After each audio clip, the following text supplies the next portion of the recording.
தெற்கு வங்கக்கடலில் குறைந்த காற்றழுத்த தாழ்வு பகுதி உருவாகி இருக்கிறது. இந்த காற்றழுத்த தாழ்வு பகுதியானது புயலாக மாறுமா அப்படின்ற கேள்வி ஏற்பட்டிருக்கிறது. காரணம் என்ன அப்படின்னா, ஏற்கனவே நாம் இப்போதுதான் புயலை கடந்து புயல் பாதிப்புகளை சந்தித்திருக்கிறோம். இந்த சூழலில் தாழ்வு பகுதி உருவாகி இருக்கிறது. இது அடுத்தடுத்த நிலைகளை நோக்கி நகருமா அப்படின்ற கேள்வி எழுந்திருக்கிறது.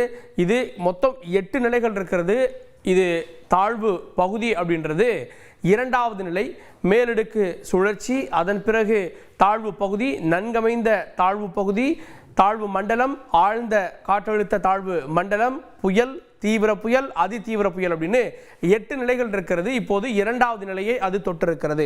எந்தெந்த நிலைகளை மாறப்போகிறது அப்படின்றத நம்ம தொடர்ந்து பார்க்க இருக்கிறோம். இதனால தமிழ்நாட்டுக்கு 11ஆம் தேதியிலிருந்து 15ஆம் தேதி வரை மழைக்கான வாய்ப்பு மீண்டும் உருவாகி இருக்கிறது.